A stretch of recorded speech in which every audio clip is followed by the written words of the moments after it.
Hi guys, good morning. तर जेव्हा गरमी होती ना, मी विचार करत होते, यार कधी थंड वातावरण होईल. आणि आता जेव्हा पाऊस पडायला लागलाय ना, तेव्हापासून असं इरिटेट झालेलं आहे, की यार इतकं सामान घेऊन एक तर मला इतकं सामान घेऊन जावं लागतं अकॅडमीला. प्लस ते बॅग वगैरे सगळं काही एक्सेसरीज वगैरे असतात. आणि त्यामध्ये पाऊस येणं आणि ते पण गाडीवर, म्हणजे ती बात वेगळी की आपल्याला कोणी सोडून देतंय किंवा आपल्यासोबत ऑटो वगैरे आहे, की तिथे आपण कॅरी केलेल्या थिंग्स ठेवू शकतो. पण इथे तसा विषय नाहीये. गाडीवर आपल्याला आपलं जावं लागतं. त्याशिवाय पूर्ण आपण भिजून जातो आणि मग ते बॅग्स वगैरे जे काही ते पण ओलं, म्हणजे इतकं घाण होतं आणि आज तसाच सीन झालेला माझ्यासोबत सकाळी.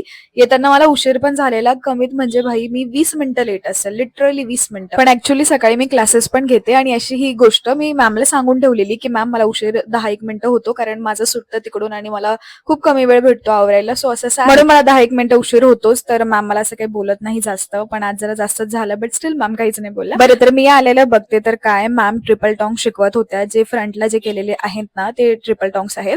आणि मागे मग मी सॉफ्ट कर्ल्स करत होते इथे. त्यानंतर आज पण मी टिफिन घेऊन आली होती, कारण वेळ नव्हता भेटला. आज मी आणली होती पालक. त्यानंतर घरी आल्यानंतर ना, मला माझे खूप सारे कपडे जे जुने पुराणे होऊन गेले होते ते जायचं होतं द्यायला, कारण खूप दिवसापासून ते बर्डन होतं. आणि जे कपडे मी बाहेर काढून ठेवले होते ना देण्याकरिता, तेच कपडे मी पुन्हा घालत होते. कारण मी ना खूप मेसी आहे. जर मला कपडे व्यवस्थित सापडले नाही ना, मला जे समोर दिसते मी ते गपचूप घालून घेते, म्हणजे घाल हेच घाल तेच.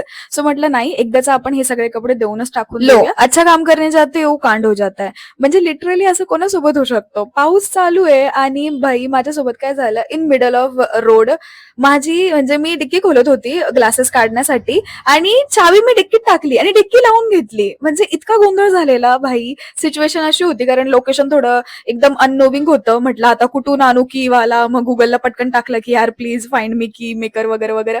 आणि मग एक मुलगा बोलवला, त्याने दिली बाबा की. पण काहीच घेणं न देणं, पैशाचा जो फटका लागलाय ना मला, तो एकदम आश्चर्यचकित होता. पण ठीक आहे, काही विषय नाही. या आजच्यामुळे ऍटलीस्ट माझ्याकडे 2 तरी चाव्या झाल्या माझ्या गाडीच्या, कारण एक इमर्जन्सी मध्ये पाहिजे. आणि खरंच मला ना माझ्यावर इतका गर्व वाटतो, की जेव्हा अशी सिच्युएशन क्रिएट झाली ना, म्हणजे माझ्या डोक्यात पहिला असा सुद्धा विचार नाही आला की मी कोणाला फोन करून म्हणू की मला मदत करा.